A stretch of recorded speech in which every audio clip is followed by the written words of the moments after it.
Okay, tonight we are going to learn 3 different subjects, all connected. And so we'll try to leave time for these 3 ideas. This is the last time we're meeting before Rosh Hashana. Next Tuesday night is going into the 2nd day of Rosh Hashana. So, but what I wanted to start with is that here in Israel, at least, we're beginning the 24th day of Elul. Those in Chutz La'aretz, you're still on the 23rd day, but this evening is the 24th day of Elul. And I want to give over shortly the significance of this date. We know that according to tradition, creation begins on the 25th of Elul. And that Rosh Hashana is the first day of Rosh Hashana is the 6th day of creation. And the 2nd day of Rosh Hashana is the first Shabbat. So creation begins on the 25th of Elul. So what's the significance of the day before the creation, the 24th of Elul? So I'll give 2 answers here.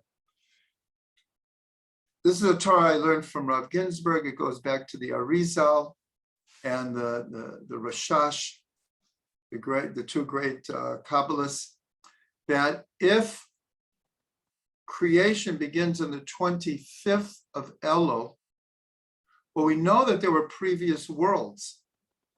So the Ari revealed that the world, the previous world, the world of Tohu, begins a week before, on the 18th of Elul. Now that's very significant because that is the Baal Shem Tov's birthday. It's also the Alter Rebbe's birthday. It's also the day when the Baal Shem Tov turned 36. He revealed himself. He was a hidden tzaddik until then. But at the urging of his spiritual mentor, Achia Shiloni, he revealed himself. And then he was a public figure for the rest of his life. That was also on the 18th of Elul, and it's the yurtzeit of the Maharal of Prague. So a lot of things happen on the 18th of Elul, but the Ari said this is the beginning of Olam HaTohu. Even deeper, if you go to a week before, so on the 11th of Elul, this is the creation of what's called the world of Akudim, the world of unity that came before the world of Tohu, which comes before this world, which is called Olam HaTikun. And if you go back to the 4th of Elul, this is the creation of Adam Kadmon, which is not the same as Adam Arishon, the first human being. It's part of the creative process. Now, I'm mentioning all of that so that we can understand the significance of the 24th of Elul. So just going back to 1 week before the creation of this world, the world of Tohu, which begins on the 18th of Elul. So the 7 days of creation in all of these worlds go according to the 7 lower sfirot. So the first day of creation, even when you open up the Torah and you start reading, in the beginning, God created heaven and earth, the first day is parallel to Chesed. And the 2nd day of creation is Gevura, and so forth. 3rd day is Tiferet. And when we do that kind of correspondence, many, many beautiful and deep things are revealed. So the 24th of Elul is Malchut of the world of Tohu. Now, historically, what happened on that day is that this is the day that David, King David, went up on the roof and he saw Bathsheba bathing there. And he took her, and subsequent to that, he had a tremendous fall, a tremendous descent because of that, even though they were meant from each other, according to the Gemara, from the 6 days of creation. But he took her too soon. The expression in the Gemara is he ate the fig before it was ripe. That had he waited, they would have gotten together in a more rectified manner. So the fact that King David, who is the predecessor of the Melech HaMashiach, the Messianic king, so his great fall happens at Malchut of Tohu. And we know that in the world of Tohu, the Sfirot shattered. This is what's called Shvirat HaKelim, the shattering of the vessels. So I'm mentioning all of this to understand something very, very important. The Gemara asks, how could David have done this? Like what was happening that he could do this?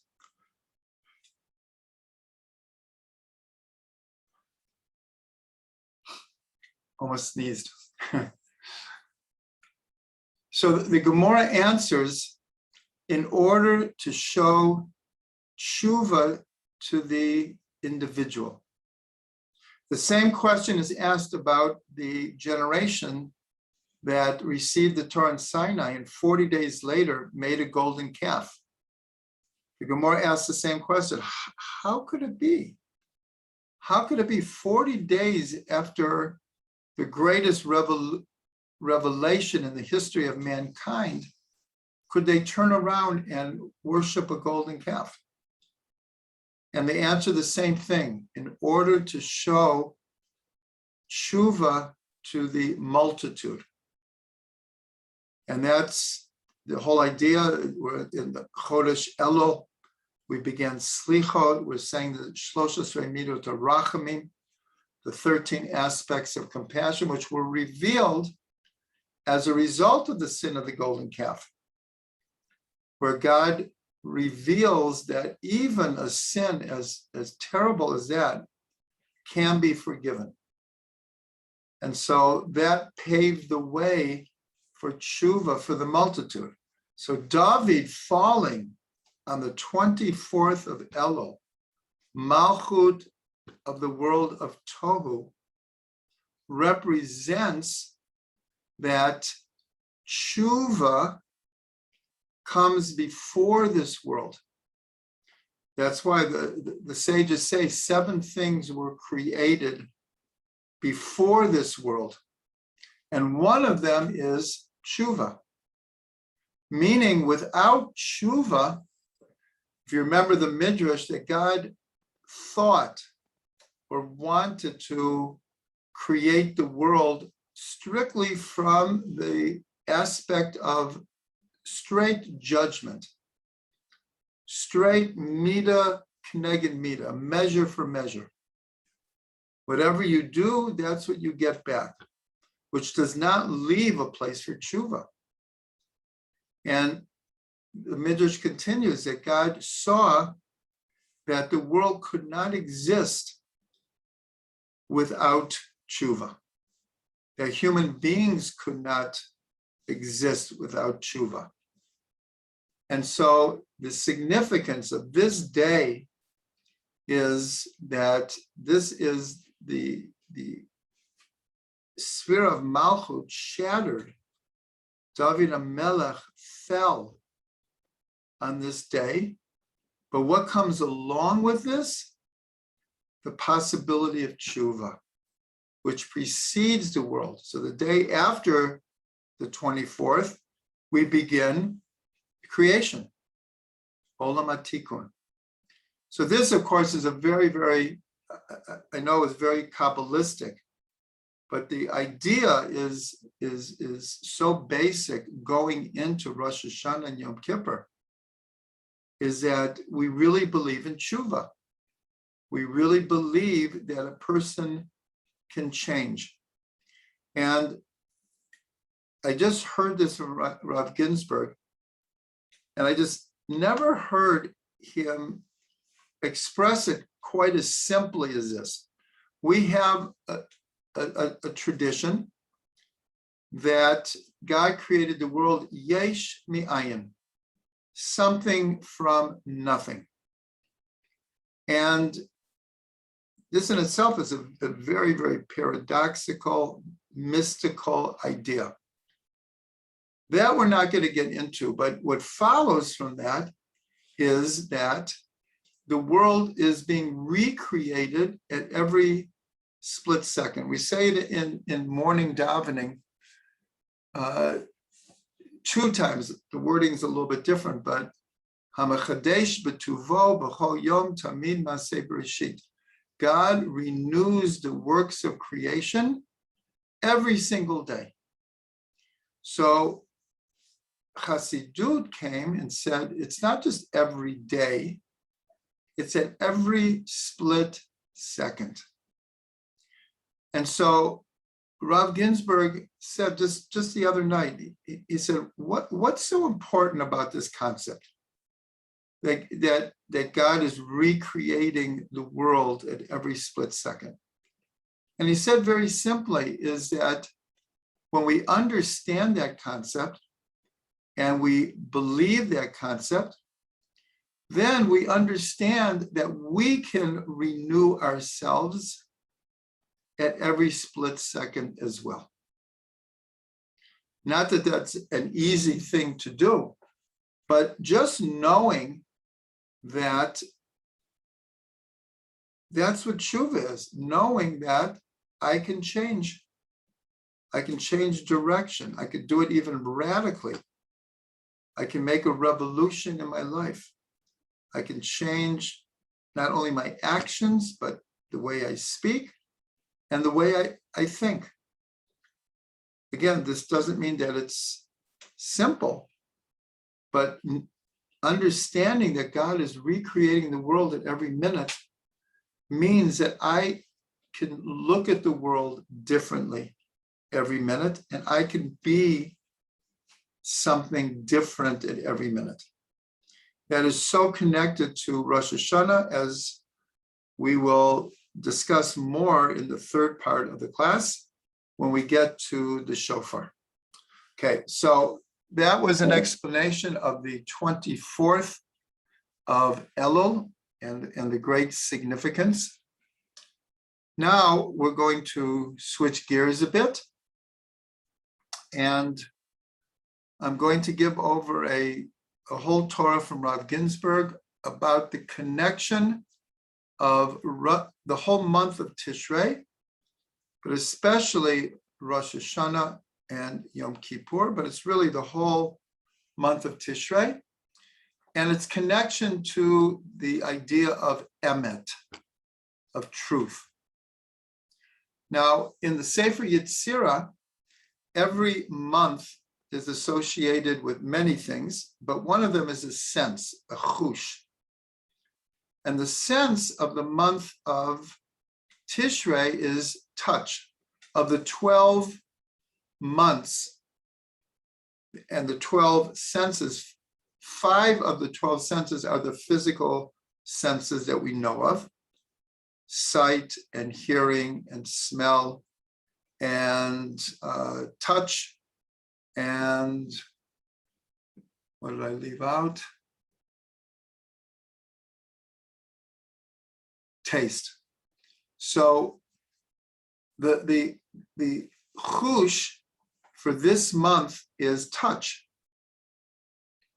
And here it means in a more intimate way, intimate touch. So along with this, so that would be a whole class in itself.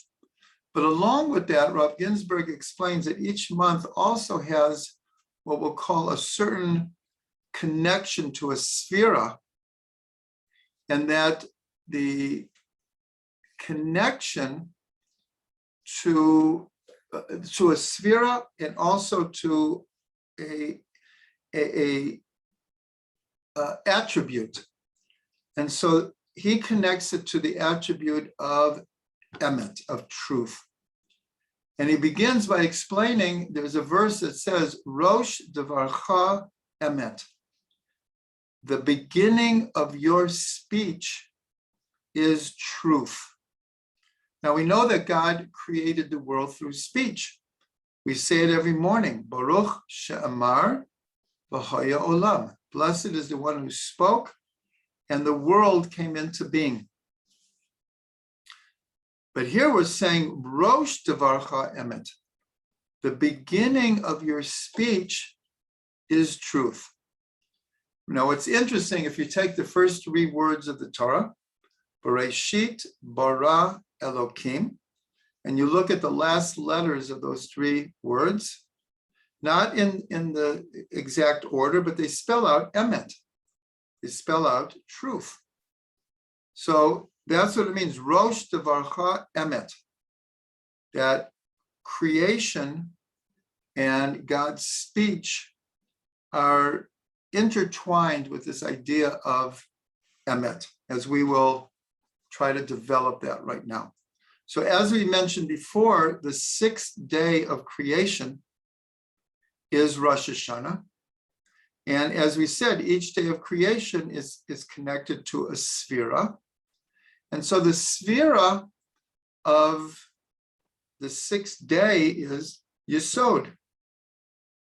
And the inner dimension of Yesod is emet, is truth. That just in a very practical way, if the foundation, which is what Yesod means, if a foundation of a building is not strong, is not consistent, then eventually the entire building will collapse. And so that's the idea of emet, that the foundation on which we build our lives has to be connected to emet. And so it's not just that we're saying to God, Rosh devarcha emet, the beginning of your words are truth. And remember, Rosh is like Rosh Hashana, the beginning. And of course, that's connected to Bereshit, because Reshit is connected to Rosh. So when we put this all together, it's not just that God's first words are truth, but when we stand before God on Rosh Hashanah, we have to make sure that our words are true. Now we know that at every minute, God knows our thoughts. He knows what we're speaking, and he knows what actions we're taking. That's a given all the time. But there's no doubt that there's something special about the prayers of Rosh Hashanah and Yom Kippur, where we pour out our hearts in prayer. And we're being told here, make sure that it's like true, that you don't think, that you're not fooling yourself or fooling others, and of course not fooling God. That the beginning of our words of a new year should be truth.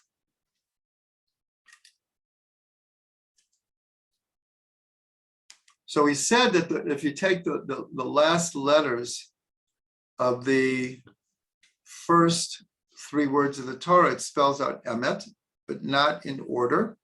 Because if you look at the second verse of the Torah, The ha'oretz hayta tohu vavohu. The earth was chaotic and empty.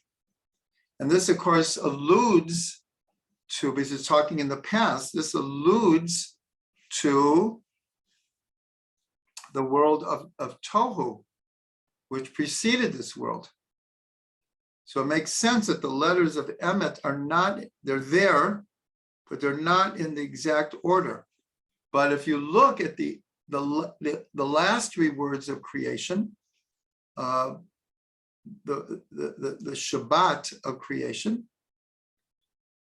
bara Elokim la'asot, that God made to do. If you look at the last letters of bara, is an aleph, Elokim is the mem, la'asot is the taf, it spells out emet. So the beginning of creation and the end of creation, both are emet. But here it's in order at the end. So this represents the world of tikkun. So this is a very, very beautiful idea because, again, Rosh Hashana, real tshuva means being honest with ourselves to begin with. And then, of course, in our prayers, that we're honest with God as well. Okay, so let's go a little bit deeper into this idea of emet. And we have in the evening service, Ma'ariv. So when we finish the three passages of the Shema, we end with Hashem Elokecha Emet, that God, your God, is true. And then the word that follows it is emunah. So it's emet v'emunah, truth and faith. Now, at first glance, that might seem not a contradiction, but somewhat opposites, because sometimes we think of faith as having faith in something, even if we have no proof of it. We don't know if it's, in a sense, we don't, like scientifically, let's say, or logically, if it's true, but we have faith that it's true. So sometimes it might seem that truth and faith are very different, but we actually see in the Shema is the cardinal statement of faith in Judaism. And we know that there's two large letters, the ayin of Shema and the daled of echad. And so if you take these two letters and you read them, ayin daled spells aid, witness. That when we say Shema Yisrael, Hashem Elokeinu, Hashem Echad, Hear O Israel, Hashem our God, Hashem is one, we are the witnesses in the world from the time of Abraham. That is the mission of the Jewish people, to be witnesses of and representatives of the idea of one God in the world. Remember, this was a time when the world was full of idol worship. But if you take those two letters and you read them backwards, instead of ayin daled, read a daled ayin, it spells to know, da. So here you have in the cardinal statement of faith, emunah, you also have the hint of knowledge of what is true. So again, in the evening service, when we say emet v'emunah, they actually are merged together, because when we say the Shema, our faith is based on everything that we know. It's not a blind faith. It's not an irrational faith. It's actually very, very grounded in truth. So that's also very important with Rosh Hashana, because we're going according to our tradition that this is when God created the world. And we have a belief that God is judging everyone. So we're merging faith and truth. Now, if you look linguistically, the amazing thing is that the first two letters of both truth and faith, emet and emunah, are the same letters. Aleph, mem, which of course spells mother, aim. So this is very, very, very connected to the feminine aspect of all human beings. This idea of emet v'emunah. The root is aim. Okay. Baruch atah Adonai Eloheinu melech haolam shehakol nהיה bidbaro.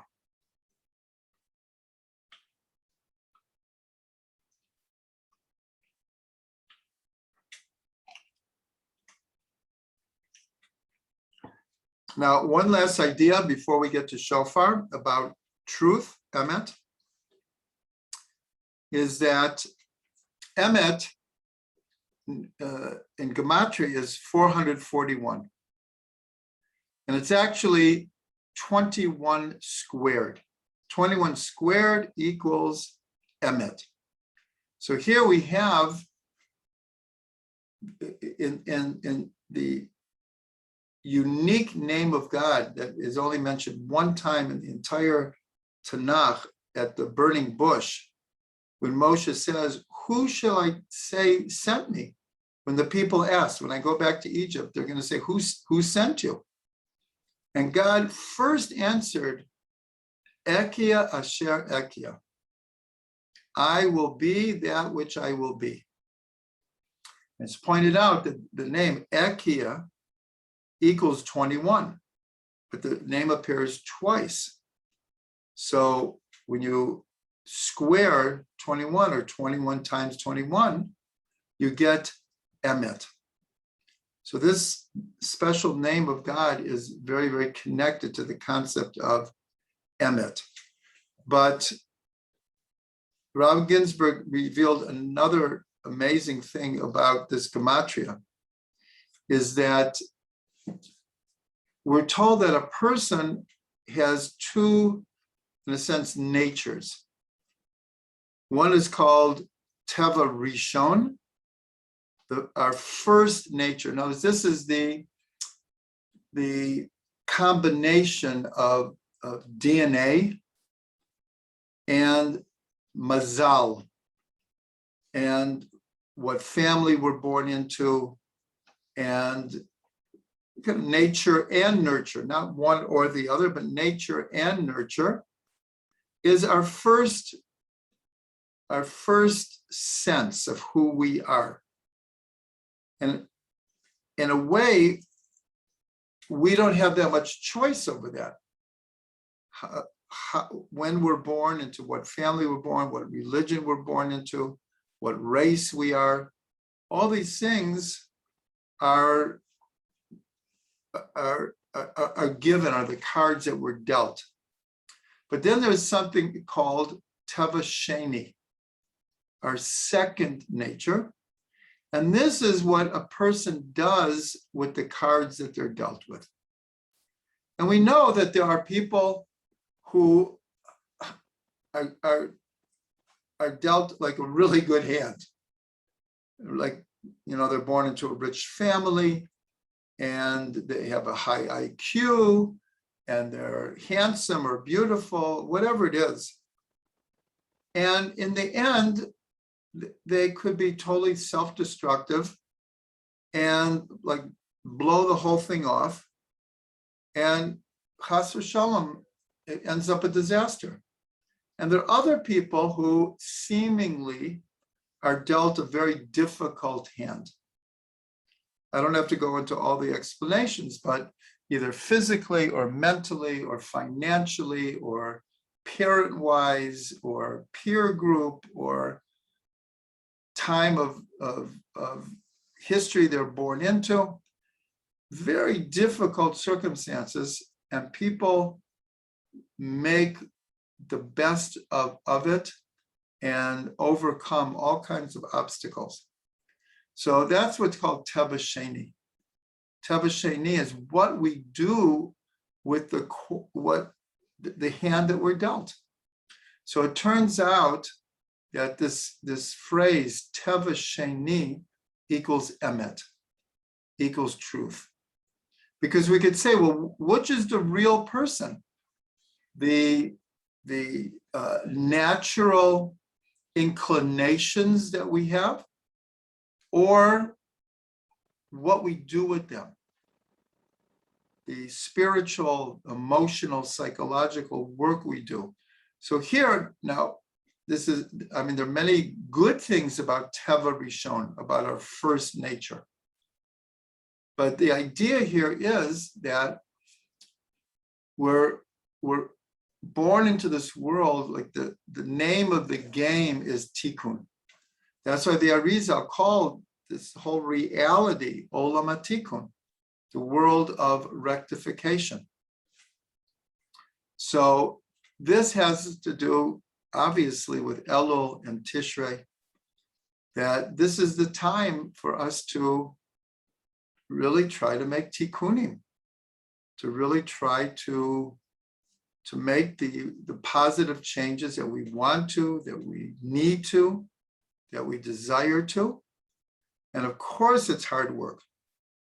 Nothing comes on a, very few things, put it that way, come on a golden platter in this world.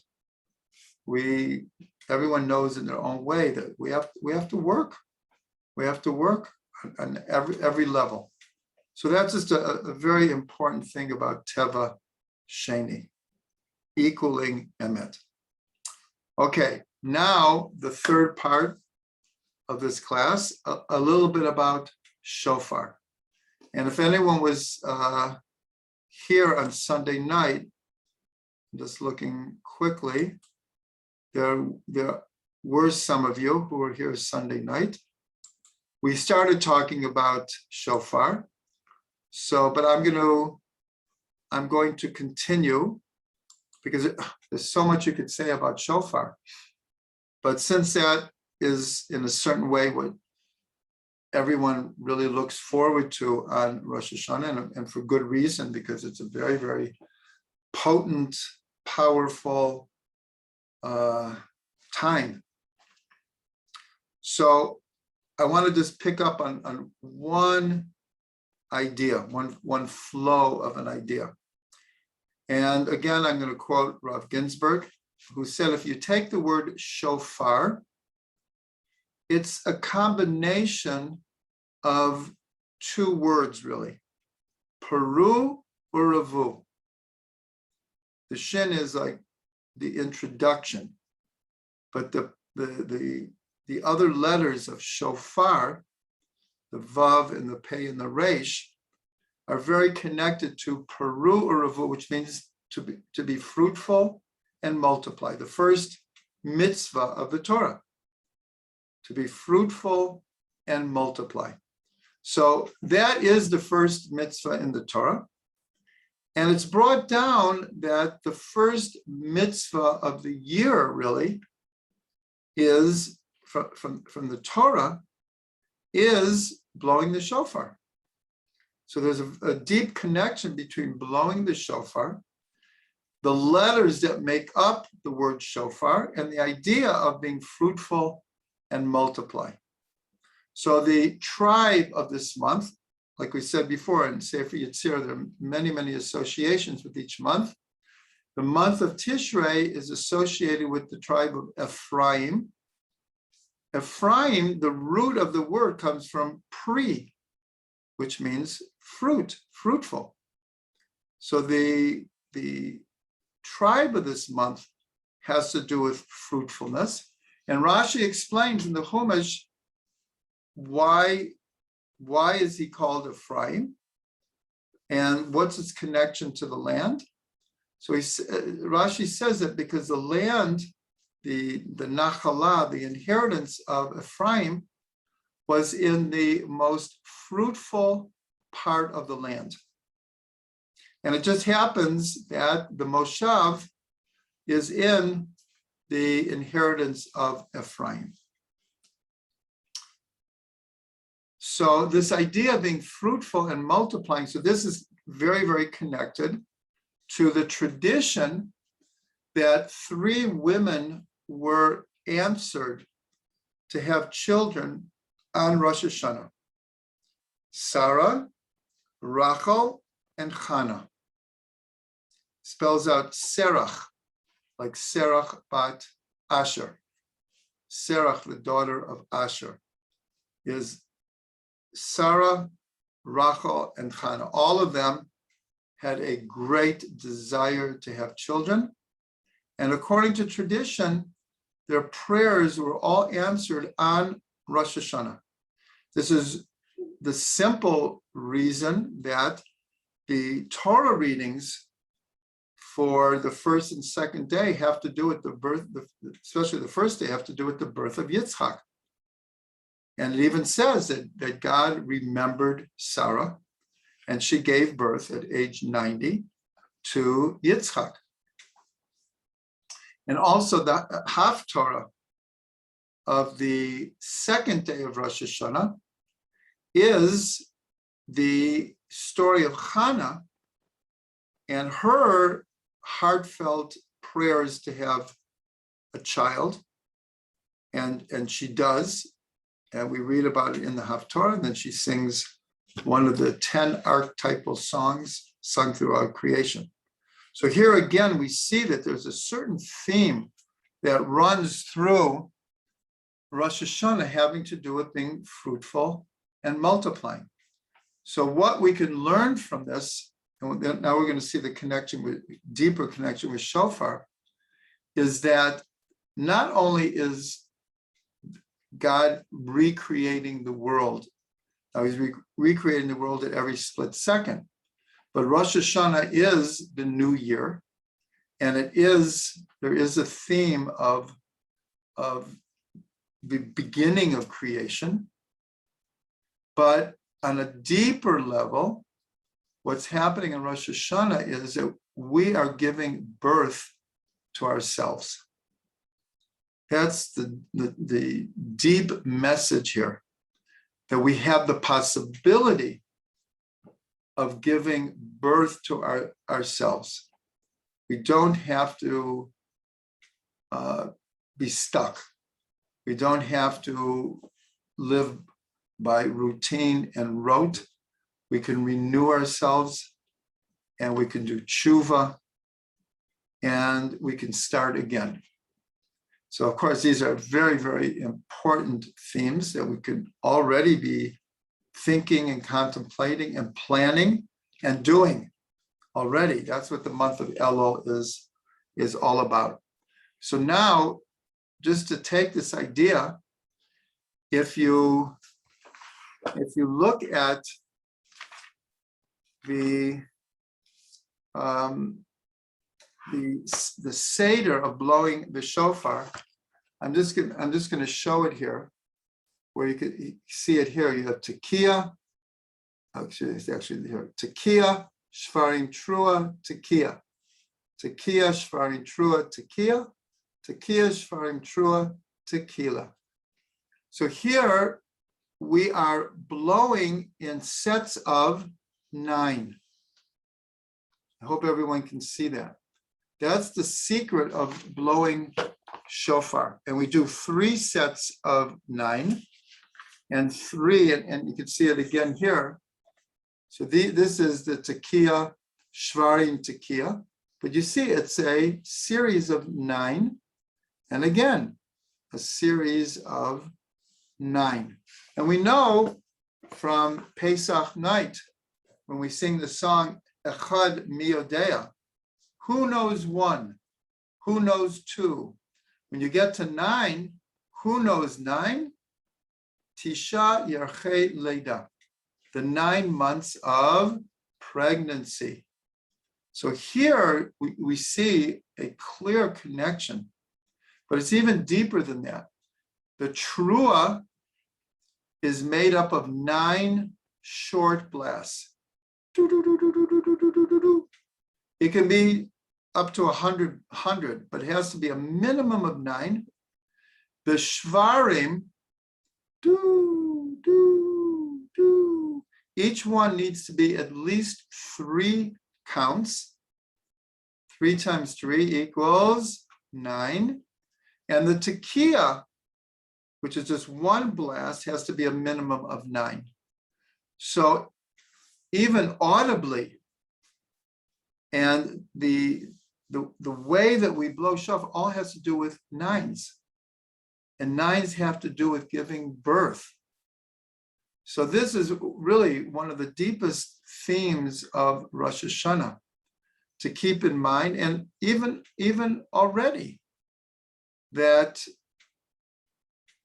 we have the opportunity and the possibility of breaking through obstacles, breaking through and beginning new things, new way of looking at things, new perspectives. So